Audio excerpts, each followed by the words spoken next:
Welcome to Peace, Love, Liberty Radio. Online at fppradio.com. So this week I've got some interesting stories. Actually more opinion than news stories. Even though there is news that could be talked about, I came across some interesting commentaries over the last couple of days, and I want to share these with you. The first comes from Sandy Pierre of Shire Liberty News. She has an article titled, "Are You an Activist?" And it actually came out a little over a month ago, but it just came across my news feed actually earlier today, and I figured that it's something that needs to be talked about. Because a lot of times you'll hear people talk about, they're an activist and they describe what activism they do. And, there's discussion about whether or not it actually is activism. And Sandy actually went through the process of writing out and putting, her thoughts on what is activism and what is not activism. And certainly, it's something that, in my opinion, is meant to generate a discussion. So I will share that with you now. She writes, "I have long considered myself to be a liberty activist, and as someone who lives in New Hampshire and interacts with other Free State Project early movers on a regular basis, many of the people in my social circles consider themselves to be an activist as well, but are they really? Am I? And what constitutes activism?" She then cites the website dictionary.reference.com that gives a definition. Activism, the doctrine or practice of vigorous action or involvement as a means of achieving political or other goals, sometimes by demonstrations, protest, etc. So she now writes what she gives some examples of activism. She says, activism, implementing legislative change on the local level is activism. I say this because while philosophically I consider myself an anarchist, in the real world we find ourselves in right now, anything that makes it less likely to get fined or arrested for a victimless crime is a good thing. And so I'm just going to sort of interject after each one of these things to sort of give my thoughts. So on this, I realize that there are some people that say that, it's pointless to beg your masters for freedom. But that's not really what it is. It's not asking them for permission to jaywalk. It's asking them to stop giving people tickets for jaywalking. It's not asking for, quote-unquote, permission to consume a substance. It's asking them to stop throwing people in jail for doing that. And I realize that, there are some people that will go and testify, well, we need to regulate and tax this. And I consider that to be completely different than people that say, hey, let's remove all references to cannabis from the statutes. So that if you read the statutes, there's no reference at all to the word cannabis or marijuana, meaning that it's not being taxed, it's not being regulated, but it's also not listed under things that have a penalty. So that there are ways to talk to the legislators, those who write the laws, and try to influence them into eliminating things completely from their statutes, in which you're not, quote-unquote, begging permission. You're simply asking them, hey, this makes sense. Stop wasting money on this. Stop throwing people in jail. The next thing that she writes under activism is somewhat related to the first. It says writing a pro-liberty bill that gets passed or that has a good shot at passing counts. So does shooting down an anti-liberty bill. Working to get such a bill passed by speaking to a committee, writing to/calling local legislators, writing effective letters to the editor that get published and read. These all count as activism. Running for local office, winning, and then eventually showing up counts too. Now, something that I've done that in some ways could be, part the second thing and part of the first, is I have effectively become a shadow legislator, meaning that I'm not getting paid to be a state rep. I'm not, portraying myself as a state rep, but I am going to as many of the hearings as possible of the Election Law Committee. I am reading as much as I can about the statutes and history of some of these bills or history of some of the laws. And in the eyes of a lot of these legislators, I am an expert on election law. And I've encouraged other people to adopt a committee themselves, and it's really not that hard. There are 26 committees in the House. The New Hampshire legislature. It's broken into the House of Representatives and the Senate. The House has 26 committees. The Senate has 12. So really what we're talking about, if we could get 36 activists, and each one adopt, I realize 38 is not exactly 36, but it's close enough. If we get 36 activists to wind up each adopting a committee, then you could have a shadow legislator in each committee, and they could be doing these two things. They could be, speaking to their committee of, hey, this bill is a good bill, it needs to pass. They could say, this is a horrible bill, it needs to pass. Or, this is a bad bill, but it could be made into a good bill with just a few words being changed. Last Thursday, I was at the Election Law Committee. That's the committee that I have essentially adopted. And there was a bill about, in some cases it lowers the number of signatures, in a few cases it actually increases the number of signatures that a minor party or independent candidate would need to get on the ballot. And I had, I believe it was 2 or 3 pages of written testimony for this particular bill. And because we were way behind on time, because all the hearings were going longer than expected, I passed out the testimony and just talked basically from the heart and from the brain about some of the things and summed everything up in about 2 minutes. And because I'm there all the time, I said, you guys see me enough that you can ask me questions anytime. I don't need to take up time in the committee. After the hearings were over, I had a couple of state reps that came over and asked me, okay, so is there a way that we can tweak this to have a minimum number of petitions? Because some of the way the bill is written, it would make the number of petitions needed for a minor party or independent candidate equal to 0.1% of the population of the district. Some state rep candidates under this would wind up only needing 4 petitions. So there was a question about setting a minimum number of petitions, say 10. So I'm actually writing up an amendment at the request of a state legislator. There's more on this. What is activism? We'll discuss when we come back on Peace, Love, Liberty Radio. Coinbase is a simple and secure online Bitcoin wallet for sending, receiving, and storing Bitcoin.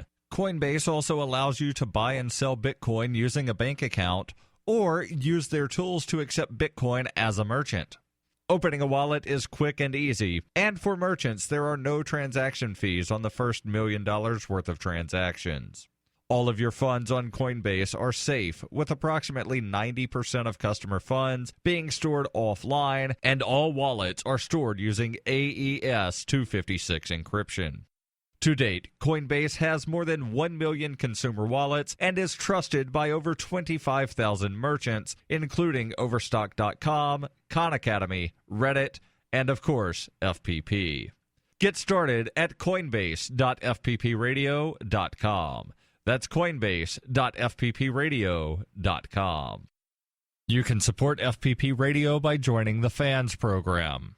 Fans are friends, allies, and Numery supporters. Fans help FPP afford to produce more original content. You can join the Fans program for as little as $3 per month or any amount of Bitcoin per month, thanks to the recurring payment options provided by Coinbase. To learn more or to join the Fans program, visit fans.fppradio.com. That's FANS.fppradio.com.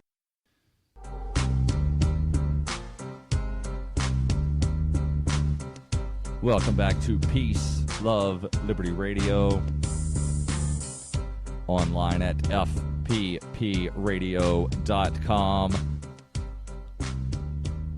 So the point that I was trying to make is that by basically going to as many committee hearings as possible for a particular committee, then members of that committee, elected state representatives, they will look at you as the expert on that topic, and they will come to you with questions about helping them make bad bills better. In some cases, not all the time. Sometimes a bill is so bad that there's no way it can be made better, and they just scrap the bill. And as long as you are there as the expert speaking against these really bad bills, then that's going to lend some sort of credence to them. So next on the list here of what is activism, changing someone's mind in a pro-liberty direction is activism. This can be done via face-to-face conversations, writing a book, or books, plural, running a blog, a podcast, writing music, handing out flyers. I guess in theory you could hand out flowers as long as there was a note attached to it explaining some sort of concept of, if you were to give me money in exchange for this flower, that would be unregulated business, and I would most likely be shot down or shut down. In some cases, you might get shot or choked to death. But there are a lot of various things that you can do that help change someone's mind in a pro-liberty direction. Sandy writes, however, the number of books, blogs, podcasts, songs, and conversations that actually achieve this is a small fraction of the total.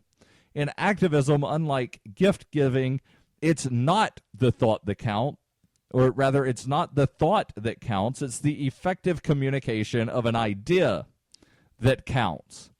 And this is one of those things to where you can't really measure the effectiveness of your blog, podcast, song, or whatever it is that you're doing. Yes, there are ways that you can, look at how many people are listening, how much feedback you get from people, but in the end, you're really only getting feedback from a very small percentage of people that listen. And depending on how the show is broadcast or put out there, then you might not really have any metrics of knowing how many people actually listen. For instance, this podcast is aired on, I think, 3, maybe 4 different internet radio networks. And I don't have statistics on how many people are listening to any of the networks. Well, I do have some statistics on a couple, but I don't know how many people are necessarily listening when the show is being aired.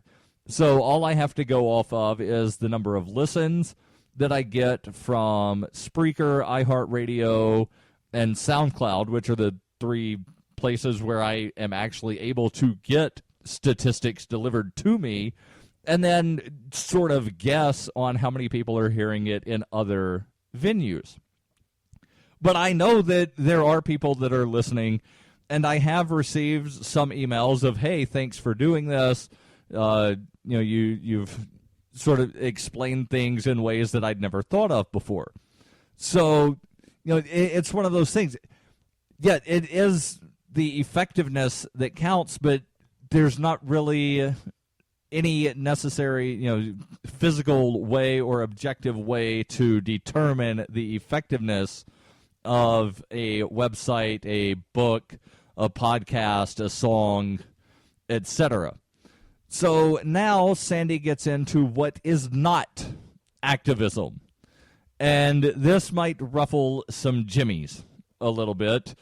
Not activism. In my opinion, she writes, trying to reform the federal government is not activism. Such endeavors are worse than useless because they consume time, energy, and money on things that might actually make a difference. The same goes for voting in federal elections. Note, I actually still do this myself, but I'm not sure why. Tradition, ? And I will say that, when there is an election and there's a federal office on the ballot, I will vote. Generally, I will cast a dissenting vote for the Libertarian, or I will write in none of the above. And I would say that for the most part, trying to change things at the federal level is useless. I would love to see the federal government just completely dissolve, be abolished, whatever sort of word you want to use to equate federal government should cease to exist. That's what I want. And I realize that, sending letters to my legislator probably doesn't really do anything, but I still do it occasionally because Downsize DC, which is a wonderful website, they make it so easy to do, and they will send form letters of, here's what I sent my congressman. And this is Jim Babka, who generally writes these. Might be somebody else on the staff there at Downsize DC, but they'll send out what they call the Downsizer Dispatch every week or so. And generally there's, here's an issue, here's a letter that you can send to your state rep. Occasionally I'll modify it, but generally I just send whatever they put out. And then in response, I get a form letter back from the congressional staff or the Senate staff. So I realize that, I'm not really affecting anything, but it, in some kind of small way, makes me feel better, hoping that somebody that works for the legislator that actually reads the letters will wind up actually thinking about some things of, hey, maybe Congress should read the bills that come before them.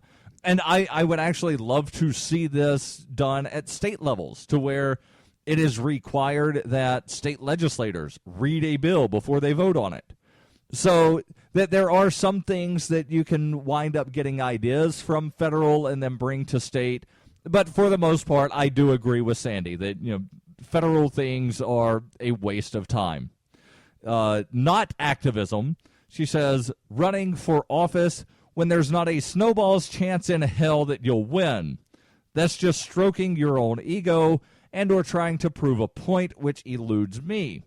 Now, some people do seem to run for office. They know they have no chance of winning on the grounds that it gives them a platform from which to promote the principles of liberty.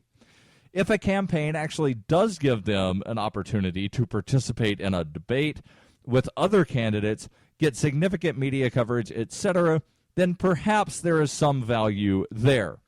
And I disagree with her that running for office to spread a message is not activism.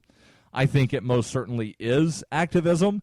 We could debate whether or not it's effective activism, but I do think that it is activism and should be moved from the not activism to activism page. Or rather, not page, but list.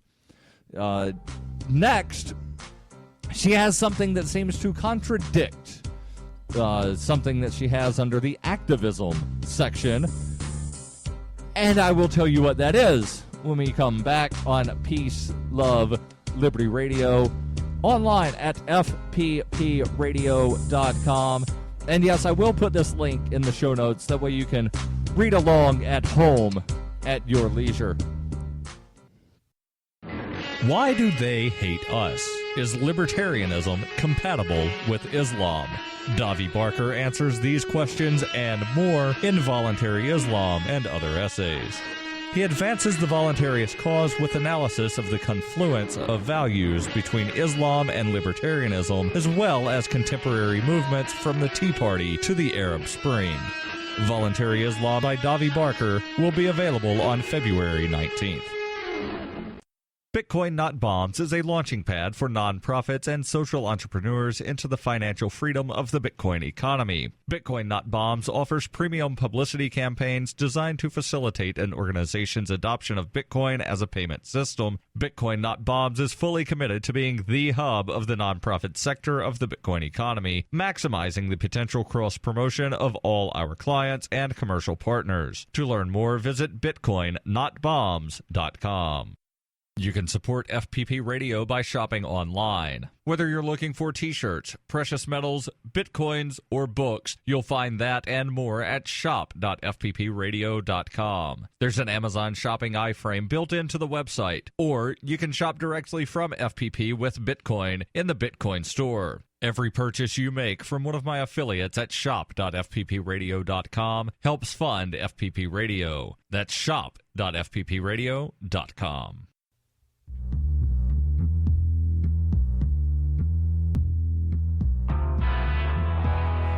Welcome back to Peace, Love, Liberty Radio. Online at fppradio.com. So, what is the thing that Sandy Pierre from Shire Liberty News has put under not activism that seems to contradict something that she put under activism? Well, she says starting a blog, podcast, cable access TV show, etc., these activities in and of themselves do not count as activism. They may count if they successfully perform one of the activities in the activism section, but I don't consider my personal blog to be activism. It's just an outlet for creative expression and a way to amuse myself and my friends. Now, I kind of agree with the way she words the final sentence here, but earlier she says that things that change someone's mind in a pro-liberty direction is activism that can be done through blogs, podcasts, books, etc. So it seems as though she's contradicting herself, but at the same time she does give herself an out. She says they don't necessarily count as activism unless they change someone's mind. So if I were doing this list, I would not have this because it does seem to contradict something in the previous section of activism. Not activism, she writes, publicity. Some claim any publicity is good publicity. I respectfully disagree and will stoop to using a distasteful recent example to make my point. A liberty activist, not in New Hampshire, thankfully, recently admitted to molesting a young girl on his Facebook wall. His post garnered over 100 shares, over 200 comments, and presumably thousands of views. That is a lot of publicity. She then talks about some of the associations that this individual has, and she says, do you think that either of the organizations are grateful for the spotlight this self-confessed child molester has shown on them via his association with them? Yeah, ... So I'm not really going to get too far into this, but I do agree with her that, you know, I don't think that all publicity is good publicity. That there are certainly people that can spin bad publicity into good publicity, but those are the same sort of people that I respectfully call manure salesmen. And I say respectfully because manure salesmen, they take something that is literally poo, and not only have they convinced you to take it, but they have convinced you to give them money for the privilege of taking it. So, yes, in my opinion, the people that say all publicity is good publicity, they are akin to the manure salesman. The next thing on the list for what she says is not activism, running an agorist business. And she has agorist in quotes. She says, as far as I can tell, the definition of an agorist business seems to be refusing to comply with laws regarding business licenses and taxes.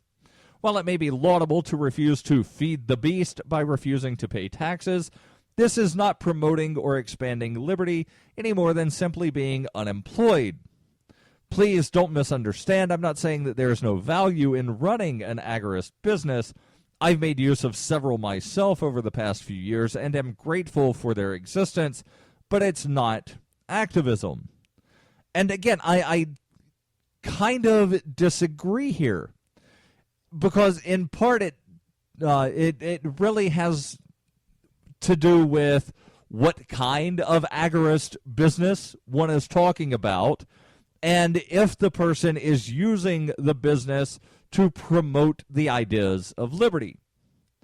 And I'm not going to get into all the various kinds of agorist businesses that one could run, and some are borderline between whether or not it's actually agorism or whether it's just counter-economics. And where's the fine line between someone selling cannabis and being an unlicensed pharmacist? So I don't really want to get into the intricacies of the agorist business thing, but again, it really has more to do with what the business is and what they're trying to promote. Because if someone's doing a nationally syndicated radio show and they are not paying taxes and they don't have a business license to do the show, technically that is an agorist business venture.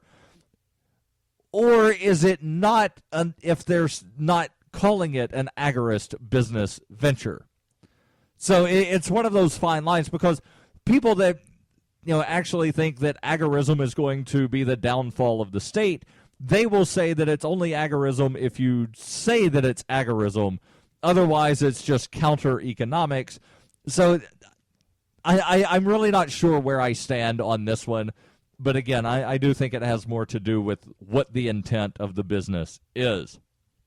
And now she gets into anti-activism. And this is the part that I think is really going to ruffle some jimmies. She says a minority of self-described activists do things that actually drive potential converts away from the ideas of liberty. If you engage in any of these pastimes, please stop. Insulting, name-calling, engaging in flame wars. You might be right, she says. You may be smarter than the other person. But if you call him names or put him down or act condescending, you are not doing positive activism. On the contrary, you're doing negative activism. Calling people names or cursing at them will not convince them that you are right and they are wrong. It will anger them and put them on the defensive, which makes them much less likely to actually hear any valid points you might have been trying to make. And I would say that in a lot of cases, if it gets to that point of a heated argument, a lot of times people are just simply talking past one another and not really actually hearing the points that the other party is making. She then says, being a deadbeat or a mooch. Self-ownership is one of the foundational principles of libertarianism. Owning yourself includes being responsible for yourself and taking care of yourself. It boggles my mind how many self-described activists are seemingly unable to feed and or house themselves and possibly their children without relying upon the charity of others. Some even go so far as to renege on contracts they've voluntarily entered into for housing or basic services. Please, if you haven't got the bare minimum self-supporting aspects of being an adult down yet, stop calling yourself an activist. And I don't think that I could have said that better myself. And there was the article about a month and a half ago, I think, from M.K. Lords about libertarian welfare queens. And I think the point that Sandy made here about being a deadbeat is really what MK was trying to make. There's a little bit more to this article, but of course, we're out of time, so you can read the article. I'll have the link in the show notes. And don't forget, every Wednesday, the Ask Me Anything. Send your questions, ama@fppradio.com.